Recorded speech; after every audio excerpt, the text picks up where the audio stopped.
말씀드린 대로 이경봉 목사님께서 이제 사랑 경계를 넘는 힘이라는 제목으로 말씀을 주실 텐데, 여러분들 아마 처음 뵙는 목사님이니까 조금 소개를 드리는 것이 좋겠다 생각을 합니다. 목사님께서는 한국에서 한신대학교, 그러니까 기독교 장로회 교단의 그 학부와 또 신학부를 졸업을 하시고, 지금 유학을 오셔서 지금은 클레어몬트 신학대학원에서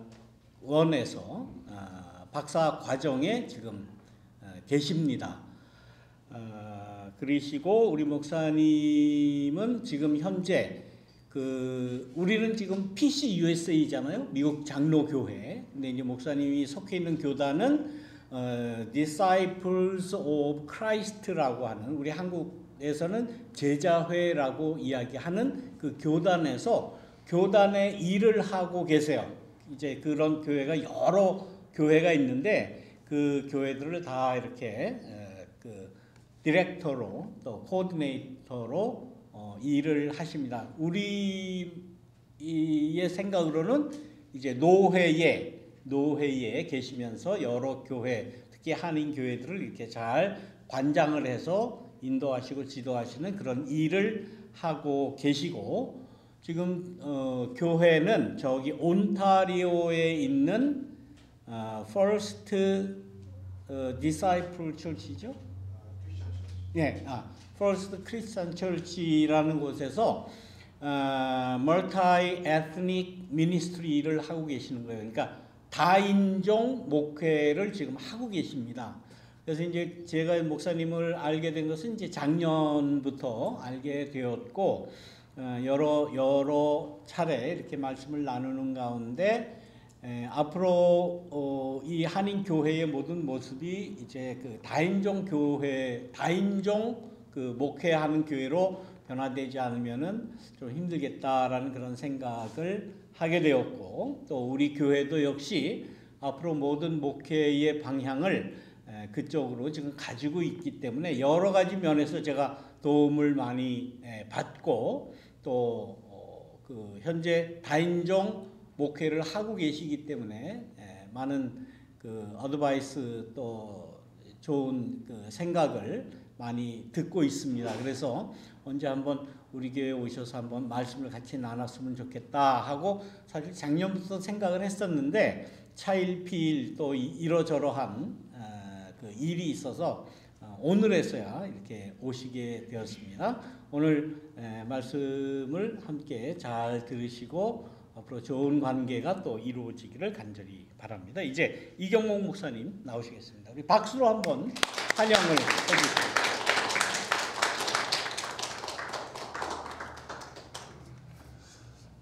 안녕하세요, 여러분. 반갑습니다. 네, 이경봉입니다. 네, 먼저 그 아이들 설교 해주신 집사님이시죠? 네, 너무 교우님, 네, 선생님 감사드립니다. 이 아이들 설교 뒤로 가셨구나. 네. 여러분 아시다시피 이 아이들 설교가 굉장히 쉽지 않아요. 매주 준비하는 게. 저도 이제 목회자이지만 설교 중에 이 아이들 설교 준비하는 게 굉장히 어려운 것 같아요. 근데 그럼에도 불구하고 아주 종종 이제 아이들 설교 들을 때마다 이 어른들 대상으로 설교보다 훨씬 더 큰 울림이 있거나 더 많이 배우기도 하고 깨닫기도 하고 그런 것 같습니다. 제가 여기 2016년도에 왔는데 미국의 첫 이제 교회가 나우니 메모리얼 크리스천 처치라고 해서 그 교회에 아주 오랫동안 한 6년 정도 있었는데, 그 교회에서 이렇게 저희 교단도 이렇게 어른 설교 전에 칠드런 모먼트라고 해가지고 아이들 설교를 아이들 앞에 다 불러놓고 같이 이렇게 해요. 그거를 제가 몇 년간 했는데 매주 쉽지 않았어요. 근데 이제 그 교회는 여러 인종이 함께 있는 교회였기 때문에 그 아이들도 다 이렇게 섞여 있었고 매주 그 아이들 설교 준비하고 뭐 그런 게 정말 쉽진 않았는데, 근데 너무나 그 성도분들이 그 시간을 좋아해줬고, 또 그 시간을 통해서 또 아이들의 그 모습을 또 바라보면서 더 많은 은혜를 받기도 하고 감동을 받기도 하고 그랬던 것 같습니다. 다시 한번 이 좋은 또 오늘 그 아이들 위한 설교를 듣게 돼서 감사하다는 말씀을 드립니다. 그 변 목사님께서 소개를 잘 해주셨는데 제가 또 저의 소개를 좀 드리는 게 옳을 것 같아서 저 소개를 드리겠습니다. 제 이름이 이경호 목사고요. 변 목사님께서 말씀해 주셨듯이 저는 한국 기독교 장로회 한국에서 이제 안수를 받고 목회를 하다가 2016년에 미국에 오게 됐어요. 그 한국 기독교 장로회는 이제 한국 사회 안에서 굉장히 좀 진보적인 개신교 교단으로 알려져 있고 또 민주화 운동이나 여러 사회 정의 운동 이런 거에 신학적으로나 실천적으로 관심을 가진 그런 교단이거든요. 그래서 사실은 PC USA하고도 아주 좋은 파트너십 관계에 있는 그 교단입니다. 근데 그 당시에 이제 미국 제자회 이제 공식 명칭은 크리스천 처치 이렇게 가로하고 Disciples of Christ예요. 그래서 미국 제자회라고 이렇게 부르는데 사실 미국만 있는 게 아니라 캐나다에도 있거든요. 그래서 Disciple Church 뭐 미국, 캐나다 이렇게 얘기를 하는데 어쨌든 그 당시에 저희 이제 한국 기독교 장로회 기장 속칭 기장이라고 하는데요. 제자회하고 이제 글로벌 파트너십을 맺기 시작했고 그 프로그램의 일환으로 제가 이제 기장의 젊은 목회자로서 미국에 와서 제자회에서 목회 활동도 경험하고 또한 그 클레어몬 스쿨 오브 디올로지, 클레어몬에 있는 그 학교가 제자회랑 그 연계된 신학교이기 때문에 거기서 공부할 수 있는 기회도 감사하게도 얻게 돼서 미국에 가족들과 함께 오게 되었습니다. 2016년이에요. 그때 와서 공부를 이제 마스터 학위 공부를 이제 마쳤고 현재는 이제 PhD 과정에 있는데 한 3년 전에 제가 이제 교단에 이제 사역을 스텝으로 맡게 되면서 지금 잠깐 휴학 중이에요. PhD를. 그 교단 일이 너무 바빠가지고 교회 일하고 교단 일이 너무 많아서 잠깐 휴학 중인데 뭐 PhD 과정을 통해서 이제 더 공부를 계속 하기를 원하고 있습니다. 하기를 원하고 있고 제가 이제 교단에서 맡은 일은 그러니까 North American Pacific Island Asian Disciples라고 해서 저희 교단 안에 그 Pacific Islander하고 그 에이전들 교회들이 있지 않습니까? 그 교회들이 이게 한 공동체로 있는데 그 공동체들을 그 교회들을 함께 돕고 그 교회의 성장을 돕고 서포트하는 이제 스텝들이 각 지역마다 있어요. 근데 저희 이제 이 서던 캘리포니아 지역에서는 이제 제가 그 역할을 맡아서 하고 있습니다. 그 목사님 말씀해 주셨지만 교회는 지금 온타리오에 있는 퍼스트 크리스천 처치에서 지금 같이 다인종 사역을 함께 하고 있는데요. 이 교회가 굉장히 오래된 교회예요. 한 100년 정도 됐어요. 그 지역에서 100년 정도 됐는데 이제 주로 이제 90% 이상이 이제 백인으로 구성된 교회입니다. 근데 예전에 아시겠지만 그 전통적인 백인 교회들이 예전에는 규모가 상당했지만 점진적으로 줄어서 그리고 이제 팬데믹 경험하면서 교인이 이제 확 줄었어요. 그래서 교인이 확 줄고 근데 건물은 엄청 크니까 여러 이제 다른 그룹들에게 이제 렌트를 주기도 하고 그런 식으로 유지를 했는데 교회가 이제 지속 가능성 가능한 교회가 되기 위해서 작년에 그 교회 건물을 이제 팔고 새로운 이제 교회로 한번 탈바꿈을 해보자. 그래서 그쪽 지역이 이제 또 지역 자체가 다인종으로 이제 변화되는 시점이어서 그럼 우리 교회도 다인종 교회를 한번 지향하고 같이 해보자라는 이제 그 교인들과 또 그 교회 목회자의 이제 요청에 의해서 같이 이제 사역을 시작하게 되었습니다. 아직은 뭐 초기 단계여서 여러 가지 이제 가능성을 두고 기도하면서 준비하고 있습니다. 그래서 기본적으로 교회는 기본적으로 다양성을 담지하고 있으므로 우리 교회는 다인종, 특히 미국 사회에서 다문화, 다인종 교회가 되어야 한다는 거에 모든 사람이 공감을 하고 기도하면서 준비해 나가고 있습니다. 제가 속한 이 제자회라는 교단을 대해서 잠깐 말씀드리면, 미국에 이제 메인라인 프로테스탄트 해가지고 몇 개 교단이 있습니다. PCUSA도 하나의 교단이고, PCUSA, UMC, 그다음에 뭐 루터란, 그다음에 UCC, 그다음에 DOC, 제자회 이렇게 몇 교단이 있는데, 이 교단들은 공통적으로 신학적으로는 조금 진보적인 성향을 보이는 특징을 가지고 있어요. 근데 이제 우리 제자회 교단은 그 특징이, 그러니까 미국에서 자생한, 미국에서 출발한 교단이라는 것이에요. 그래서 이제 대부분의 이제 메인라인 개신교 교단들이 이제 유럽에서 이렇게 넘어와서 뿌리를 내린 그런 교단인 반면에, 제자회 교단은 이제 19세기 초기에 이제 유럽에서 각 개신교 이제 교단들이 넘어왔는데, 그러니까 몇몇 사람들이 이게 교단적으로 너무 분리돼 있어서 갈등이 심하고 문제들이 많이 발생하는 걸 이제 목도하게 됐어요. 그래서 우리 이런 교단의 경계를 넘어서서 우리 교회가 하나가 돼야 되지 않겠냐, 소위 말해 교회 일치 운동을 시작한 거예요. 교단이 뭐가 중요하냐? 우리가 예수 안에서 하나가 되는 것이 중요하지. 나는 이제 걸 가지고 이제 새로운 교회 운동, 교회 일치 운동을 시작했는데, 그것이 바로 이제 미국 제자회의 출발이 됐습니다. 그래서 현재까지 미국 사회 안에서는 이제 소수 교단이에요.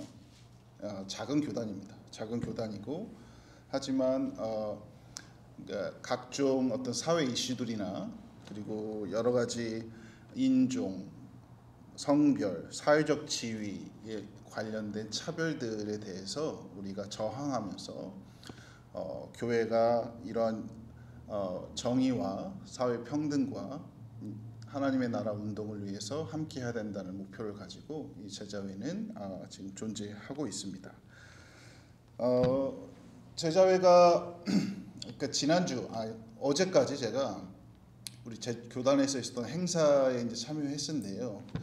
뭐냐면 이제 퍼시픽 아일랜더들하고 에이전 교회 목회자들, 그리고 평신도 대표들이 2년마다 한 번씩 컨보케이션, 그러니까 총회를 해요.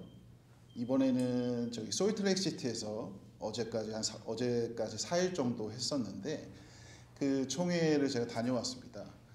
그래서 오랜만에 이제 팬데믹 동안에 못 하다가 오랜만에 이 퍼시픽 아일랜드 목회자들, 그다음에 교인 대표들, 모든 이제 아시아계 목회자들이 함께 모여서 아주 좋은 시간을 가졌는데요. 이 행사를 하면서 느낀 점이, 우리가 이렇게 너무나 다양하고 다른 문화와 다른 언어를 사용하지만 이렇게 함께 서로 했을 때 너무 아름답구나. 저희 교단이 퍼시픽 아일랜더, 그다음에 에이전 교회들은 서로 18가지의 다른 언어를 씁니다. 다른 언어를 쓰고 각자 다른, 그러니까 퍼시픽 아일랜더들이 다양하잖아요. 그 사모안들도 있고 톤간도 있고 피지 섬 출신들도 있고, 그다음에 동양 아시아계도 얼마나 많습니까? 필리핀, 그다음에 중국, 그다음에 한국, 그다음에 뭐 인도, 뭐 다양해요. 너무나 다양한. 각 교회들이 숫자로는 안 되지만 모였을 때는 그 다양한 그룹의 사람들이 함께 모여서 서로의 다름을 인정해주고 서로의 다른 것을 보고 축복해주고 함께 했을 때 너무나 아름다웠다. 서로 감동하고, 이번에 특히 이제 솔트레이크 시티에서 할 때는 이 퍼시픽 아일랜드 친구들이 여러 가지 이제 행사를 준비했는데, 여러분 아시죠? 뭐 그들의 어떤 댄스 같은 거 있잖아요. 막 하고 그 특유의 댄스들, 그것들을 서로 보여주면서 같이 하나님을 찬양하고, 이런 모습들이 너무나 아름다웠고 감동 깊었습니다. 그래서 이번 그 컨보케이션 참여하면서 제가 다시 한번 생각하게 된 것이, 우리 교회라는 것이, 그리고 교회라는 공동체로 우리가 하나가 모였다는 것이, 그리고 우리가 예수 그리스도의 제자로서 그리스도인으로서 함께 살아간다는 것이 무엇인가? 조금씩 더 우리가 서로의 다름을 이해하고 더 포용하고 함께 어우러졌을 때 우리가 더 아름다운 공동체를 만들어갈 수 있지 않을까? 이제 그런 생각과 느낌을 다시 한번 되새기게 되었습니다. 오늘 제가 여러분과 함께 나눈 말씀은 하나님의 말씀은 빌립보서 2장 5절에서 11절 말씀인데요. 여러분이 너무 익숙한 말씀이시죠. 제가 이 말씀을 선택한 이유는 바로 이 빌립보서 2장 이 구절이야말로 하나님의 사랑이 무엇인가를 분명하게 보여주고 있기 때문입니다. 많은 목회자들과 신학자들이 이 빌립보서 2장이 바울 신학에서 보여지는 그리스도론, 예수는 누구인가라는 그 바울 신학의 정수가 들어있다고 보기도 합니다. 그런데 저는 그 관점과 더불어서 이것이 이 본문이 우리에게 하나님의 사랑이 어떠한 형태로 우리에게 나타나는가를 보여주는, 우리의 이해를 도와주는 그런 말씀이다라고 믿고 있습니다. 성경 말씀을 보면은 특별히 전 7절의 말씀에서 자기를 비운다, 그리고 종의 모습을 취한다, 사람과 같이 되셨다, 사랑의 모양으로 나타나셨다, 바로 이 말씀에 집중하고 있습니다. 여러분 아시다시피 빌립보서는 빌립보 교인들을 향해서 쓰신 바울의 서신이죠. 바울의 편지예요. 이 서신에서 핵심은 무엇이냐면 바로 케노시스라는 개념인데, 헬라어 개념인데, 이것은 자기를 비운다라는 뜻이에요. 하나님께서 자기를 비우셨다, 그리스도께서 자기를 비우셨다라는 겁니다. 예수는 하나님과 하나인데 자기를 비워서 사람으로 되셨다. 즉 하나님이 예수를 통해서 사람이 되셨다라는 것입니다. 이 케노시스, 그리스도의 자기 비움은 우리 기독교 신학의 핵심 주제이기도 하면서 굉장한 실천적 의미를 내포하고 있는데요. 이것은 바로 하나님의 화신인 예수께서 보여주신 사랑의 방식이다라고 저는 믿고 있습니다. 사랑의 방식, 자기 비움이요. 요한복음을 보면 요한복음의 시작이 하나의 선언으로 시작하는데 그게 뭐냐면 하나님이 인간이 되셨다, 말씀이 육신이 되었다 라는 겁니다. 말씀이 육신이 되었다. 여기서 말씀은 이제 로고스고, 로고스 즉 하나님입니다. 하나님이 육신, 인간이 되셨다라는 선언으로 다른 복음서하고는 좀 차별되는 혁명적인 신학적 선언으로 시작하고 있습니다. 여러분이 이해하다시피 인간과 신은 넘어설 수 없는 본질적 경계가 있죠. 이것은 마치 인간이 예를 들자면 인간이 어떤 인간과 곤충의 본질적 그 경계가 있지 않습니까? 넘어설 수 없는. 근데 하나님께서 그 인간과 신의 경계를 넘어서서 인간이 되셨고 사람이 되셨다. 그리고 우리에게 오셨다. 그 경계를 넘어서 하나님께서 인간을 사랑하셨다라는 바로 그 선언입니다. 경계를 넘어서서 인간을 사랑하셨다. 하나님의 인간 되심을 신학적인 용어로 인카네이션이라고 하는데요. 이 인카네이션은 단지 외형적인 형태가 같아지는 것만을 의미하지는 않습니다. 이것은 온전한 이해와 온전한 포용을 동시에 의미하고 있습니다. 우리가 누군가를 이해한다고 했을 때 나 너를 이해해 라고 했을 때 그 말은 어떠한 의미를 내포하고 있습니까? 우리가 역지사지라는 사자성어도 있지만 이해라는 것은 그 사람의 입장에 서는 것이죠. 그 사람의 입장에 서고 그 사람과 똑같이 느끼고 그 사람을 온전히 이해한다는 것, 온전히 포용한다는 것을 의미합니다. 즉 하나님께서 인카네이션을 육화를 통해서 사람이 되셨다는 선언은 하나님께서 예수의 모습을 통해서 인간과 똑같은 외형적 형태를 가졌다라는 걸 넘어서서 인간의 한계와 인간의 고통과 그런 모든 같이 동시에 느끼고 이해한다, 포용한다는 의미를 내포하고 있는 것입니다. 하나님의 사랑은 이러한 방식으로 다가오는데, 이 하나님의 사랑은 어떤 힘으로 컨트롤하거나 통제해서 상대방을 나처럼 바꾸는 게 아닙니다. 그러한 방식이 아니라 나를 비우고 내가 너와 같이 서서 내가 너의 입장이 돼서 너를 온전히 이해하고 포용해서 너 스스로 변화될 수 있도록 돕는 것입니다. 그것이 하나님의 사랑의 방식입니다. 이거하고 이 사랑의 방식이 또 다른 사랑의 방식은 우리가 하나님의 사랑이라고 말할 수 없는 것이죠. 모든 사람은 자신만의 경계를 가지고 있습니다.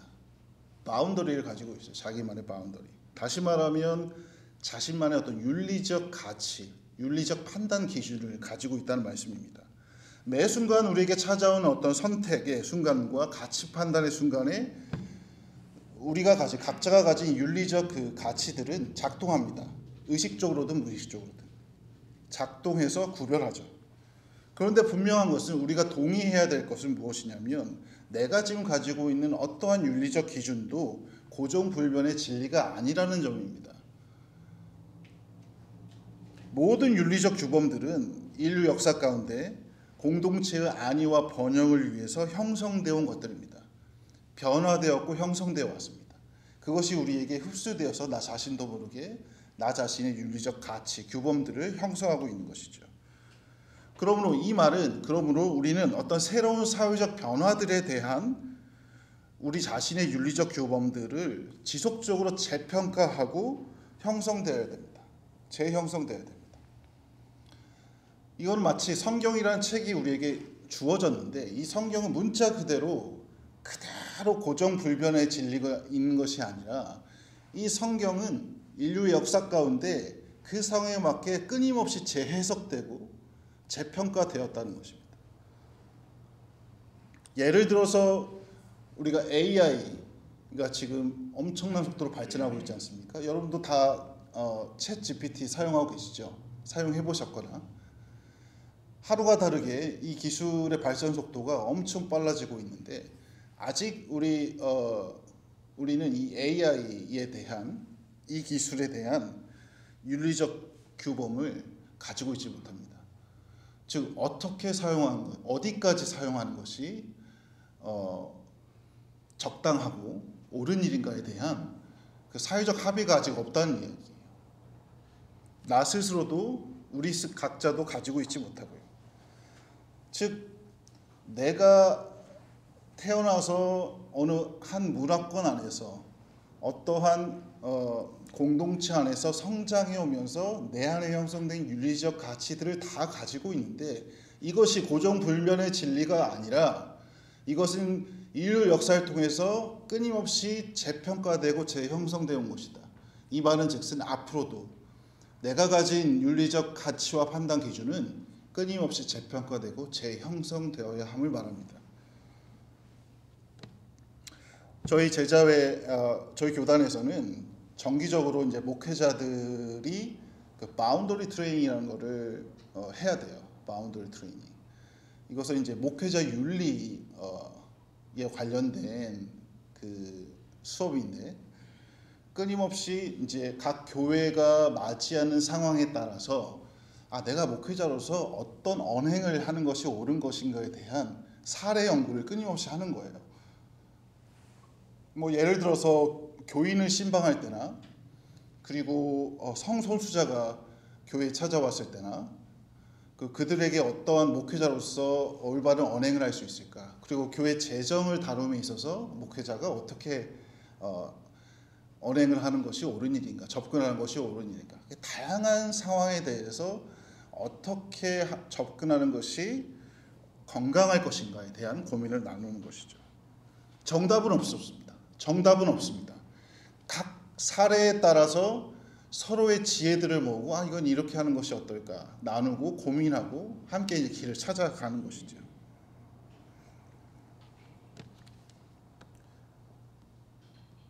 성경에도 이런 윤리적 규범들을 우리가 발견할 수 있죠. 쉽게 말하면 십계명이 있습니다. 십계명. 물론 이제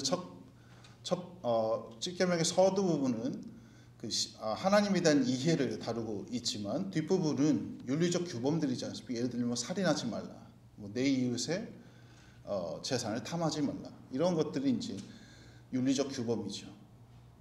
그 윤리적 규범은 그때 당시 그 공동체의, 그 신앙 공동체, 그 유대 공동체의 번영과 안녕을 위해서 필요했던 윤리적 규범들이었습니다. 그 윤리적 규범들이 성서에 기록되어 있고 그 규범들이 여전히 우리 사회에 작동하고 있지만 그것은 끊임없이 재해석되고 재평가되고 재형성될 필요가 있다는 것입니다. 예를 들어서 여러분 그 유교 전통 안에서 그 칠거지약이라는 윤리적 규범이 있지 않습니까? 칠거지약. 그 칠거지약 중에 뭐 이런 것도 있어요.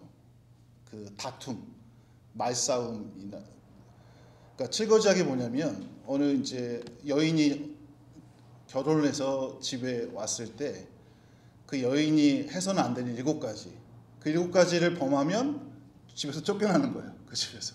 그 7가지 중에 하나가 뭐냐면 떠드는 거. 떠들면 쫓겨나요.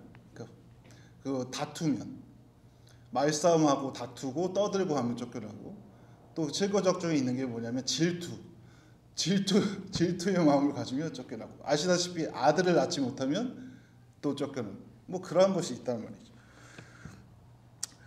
그리고 또 병이 걸리면 쫓겨나야 되고, 이렇게 이제 오랜 유교 전통에 있던 나라에서는 이러한 윤리적 규범이 오랜 시간 작동해왔다는 것이죠.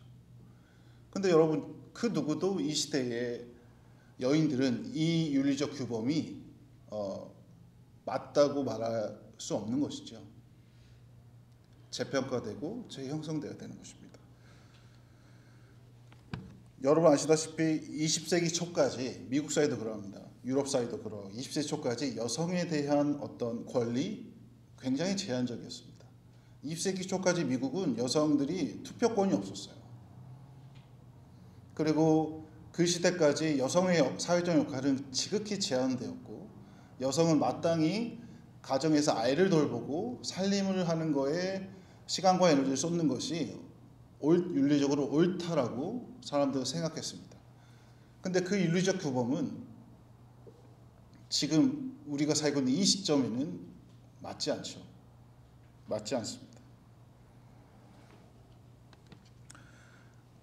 또한 더불어서 오랜 세월 인류는 인종에 대한 편향된 윤리적 범주를 가지고 있었습니다. 소위 말하는 백인을 제외한 유색 인종들에 대한 편향적 윤리적 범주를 오랜 세월 가지고 있었죠. 우리가 알고 있는 수많은 18세기, 17세기, 19세기까지 유명한 세계적인 석학들도 이 흑인들에 대한 편향된 윤리적 가치 기준을 보여준 경우가 많아요. 그러니까 흑인을 인간의 범주 안에 안 둔 사람들이 많은 거죠. 그러니까 소위 말해서 이웃을 사랑해라고 했을 때 흑인은 그 이웃의 범주 안에 들어가지 않았다는 겁니다.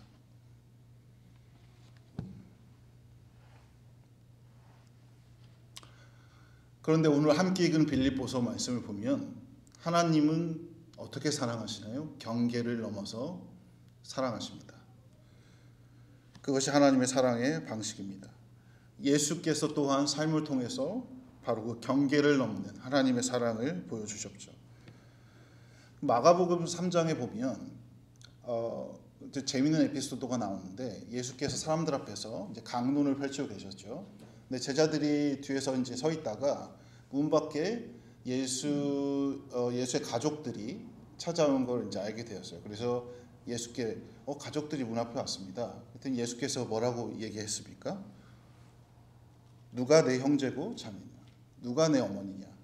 누구든지 하나님의 뜻대로 행하는 자가 내 형제요, 내 자매요, 내 어머니니라 라고 말씀하십니다. 예수의 이 발언은 가히 혁명적인 발언입니다. 당대의 사회는 시족 중심 사회였고 가족 혈통 중심 사회였습니다. 그 가족이란 개념, 우리라는 개념이 그 자기 시족, 자기 가족 혈통에 아주 강하게 국한되어 있었단 말입니다. 근데 예수께서 선포하는 하나님 나라의 복음은 그 모든 바운더리를 브레이킹하는 거예요. 누가 내 가족이냐? 하나님 뜻에 따르고자 하는 그 모든 사람들이 바로 내 가족이고 내 형제 자매다 라는 혁명적 발언을 하신 거죠. 그것이 바로 예수의 사랑의 방식이었고 예수의 삶을 통해 드러난 하나님의 사랑의 방식이었습니다. 그 사랑으로 예수께서는 새로운 사회, 새로운 공동체, 즉 하나님 나라 운동을 시작하신 것입니다. 마태복음 25장에 보면 예수님께서 비유로 마지막 심판에 대한 이야기를 하십니다. 마지막 심판 때가 오면 하나님께서 사람들을 양과 염소의 무리로 나눌 것이다. 양과 염소. 양이 착한 사람들이고 염소가 나쁜 사람들이에요. 그 염소에 있는 무리들이 불평을 해요. 왜 우리는 여기에 있습니까? 우리는 하나님 말씀을 열심히 공부했고 열심히 그 뜻대로 살려고 노력했습니다. 근데 예수님께서 뭐라고 말씀하세요? 너희는 지극히 작은 자들에게, 그러니까 배고픈 사람들에게 먹을 것을 주지 않았고 목마른 사람에게 물을 주지 않았고 헐벗은 자에게 주지 않았다. 옷을 주지 않았다. 아니 그렇지만 우리는 하나님을 잘 섬겼습니다. 그렇지만 우리는 예수님 말씀대로 따르기 위해서 노력했습니다. 라고 불평해요. 근데 예수님께서 뭐라고 말씀하셔요? 저 지극히 작은 자들이 한 것이 바로 나에게 한 것이다. 예수는 저 지극히 작은 자들이 나다. 저 지극히 작은 자들과 예수를 동일시하고 있습니다. 저 지극히 작은 자들이 바로 나다.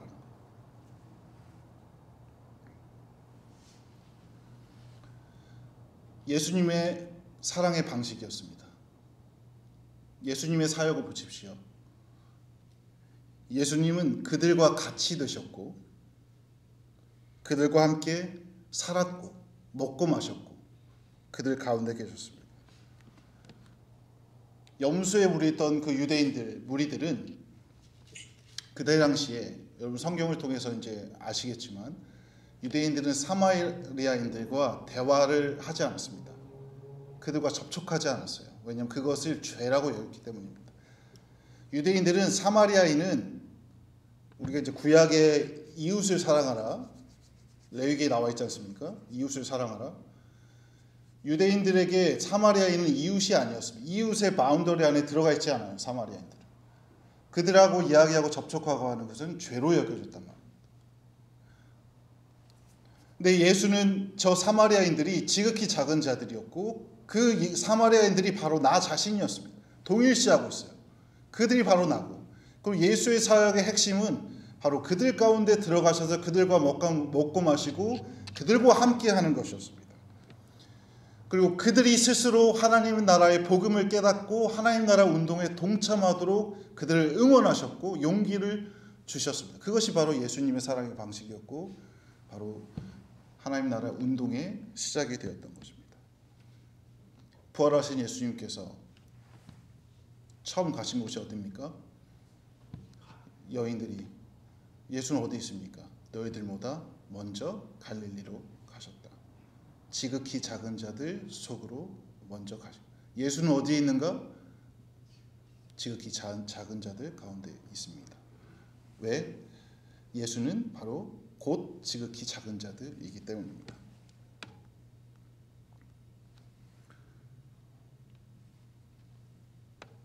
오랜 시간 제가 한국에서 한신대학에서 이제 민중신학을 공부하고 지금도 제 이제 신학적 관심이 해방신학, 생태신학, 과정 사상 이런 거에 있지만 해방신학의 주요 이제 핵심 중에 하나가 이제 컨텍스츄얼라이제이션. 그러니까 예수는 지극히 작은 자, 그러니까 사회에서 가장 소외받는 자들과 그들 가운데 계시다라는, 그들 가운데로 인카네이션 하신다. 오늘날에도 예수는 어디로 찾아오는가? 예수는 어디에 계시는가? 바로 오늘날 이 미국 사회에 가장 소외받고 가장 억압받고 착취받는 자들 가운데로 오늘 이 순간에도 인카네이션 하셔서 찾아오시고 그곳에 있다는 겁니다. 자, 오늘날 수많은 이 시간에도 미국 사회 교회들이, 그리스도인들이 교회에 모여서 예배하고 찬송하고 기도하고 합니다. 그들은 예수를 찾고 구해요. 근데 예수는 어디 있는가? 바로 거기에 계시다는 것이죠. 뉴욕의 유니온신학교에 현경 교수라는 분이 계십니다. 그분이 이제 여러 쓴 글 중에 한 일화를 이제 소개하는 부분이 있는데, 이게 항상 저에게는 중요한 화두가 되고 울림이 줍니다. 예수는 어떻게 우리에게 오는가라는 질문에 대한 답을 주는 에피소드예요. 짧게 설명을 해드리면, 한 여성 노동자가 초등학교밖에 나오지 못한 여성 노동자입니다. 이 노동자는 기독교 신앙을 가지고 있는데 항상 자기에게 질문이 있었던 거예요. 의문점이 있는 거예요. 예수님을 어떻게 만날 수 있을까? 예수님이 나에게 온다면 어떻게 찾아오실까? 스스로에게 질문하고 이제 답을 하는데 이렇게 얘기를 합니다. 나는 어렸을 때부터 예수님께서 다시 나에게 오신다면 어떻게 보일지 궁금했다. 찬란한 빛과 웅장한 소리, 많은 천군천사들과 함께 빛나는 옷을 입은 예수님, 그렇게 오실 거라고 많이 들었다. 그러나 나는 거기에 대해서 의문스럽다. 만약 예수님이 오늘 나에게 찾아오신다면 그는 낡은 옷을 입고 기름에 쪄든 얼굴을 하고 내 옆에 서서 고된 노동으로 지친 나에게 바카스 한 병을 내어줄 것 같다. 시끄러운 공장에서 기계처럼 일하고 있는 나에게 기름때로 더러워진 나와 똑같은 노동자 유니폼을 입고 내 옆에서 아무 말 없이 묵묵히 내 일을 도와줄 것 같다.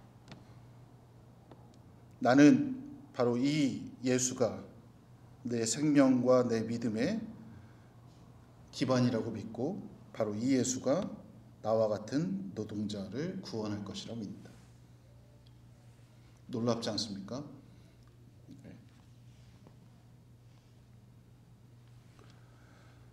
그렇습니다, 여러분.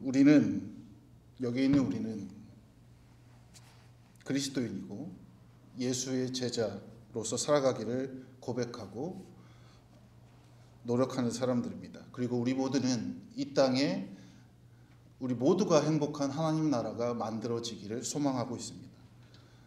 그렇다면 어떻게 우리는 그 꿈을 이루어 나가야 할까요?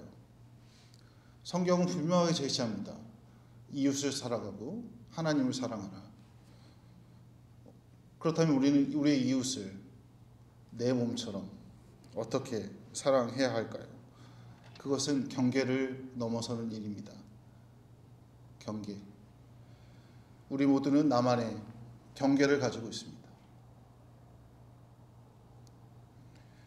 그러나 내 경계에 대해서 우리가 끊임없이 질문하고 그 경계를 넘어서기 위해 노력하고 나와 다른 누군가를 향해서 내가 나를 비우고 그 경계를 넘어서서 다가가고자 했을 때 사건은 이루어지기 시작합니다. 예수가 모두가 꺼려했던 저 우물가의 여인을, 사마리아 여인을 향하여서 진실한 대화를 나누고 그녀를 이해하고 그녀와의 경계를 넘어서서 다가갔을 때 그 우물가의 여인의 삶은 변화가 시작되었습니다. 예수께서는 그렇게 모든 경계를 초월해서 사랑했습니다. 유대인과 이방인 개의치 않았습니다.